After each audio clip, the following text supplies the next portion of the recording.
And in that sequence, I'll take you through a few of those right now in this week's installment of the QB Room with Hurts. That third quarter, man, it was the first 3rd and 10 they converted. Third quarter, 8:33. Comes up to the line of scrimmage. The Rams are showing pressure. They have 7 guys bouncing around the line of scrimmage. Everything's uptight. So the Eagles, what do we got here? Eagles check.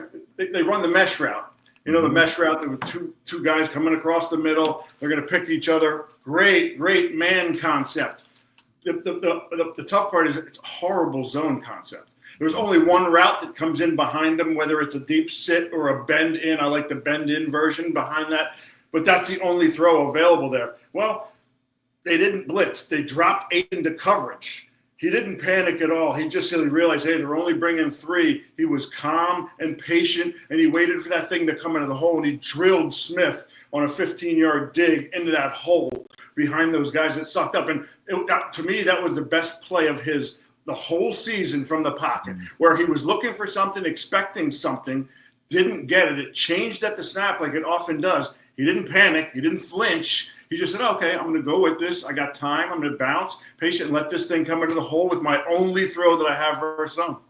Yeah, it's Jalen Hurts. The best thing about him is that, you know, it almost goes too far in this direction, but he doesn't ever panic. He never, whether they're down 3 scores or they're up 2 scores or whatever it is, whether he's getting blitzed or he's not getting blitzed, he stays that even keel, and you can see that coming into fruition. But what I love, Kevin, about that, right?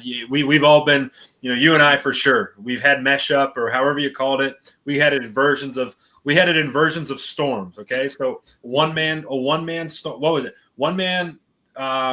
pick we called storm, a 2-man pick we called tornado, a 3-man pick we called hurricane, and it just was like crossers, right?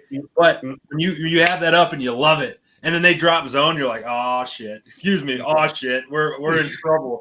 We are in trouble now because, like you said, it's not built for this, and you got to stay calm. And there's a spot where you can get to, and that's the best part. That's the best part about what Jalen did is you don't panic. You know that, hey, they drop zone. All right, I know my one window I can get to. I have to be ready for it. And when that thing comes open, you rip that thing, and you have to be accurate. And you got to trust your guys to be where they're supposed to be. And the result is a first down on a big first down at that. And then it might have been two or three plays later. It's 7:23 left in the third. 2nd and 3. This is the stuff we've been talking about for a few weeks now. Trying to get A.J. Brown isolated one-on-one and get him shots down the field. Not just to make big plays and to get him involved, but you saw later it loosens up the running game. It helps Barkley so much. But anyway, third quarter, 7:23, 2nd and 3. They got a trips left. All right, so they got Smith is the number 3 receiver. Dotson's number 2 in the middle, and AJ's out wide. All they're going to do, he's going to raise up and run like a little pump go screen to Dotson. Dotson just takes one step back. Quick little screen to him, right? And then see how they react. They had 2 deep safeties. So the safety to the trip side, that's the only read. That's the guy you're reading.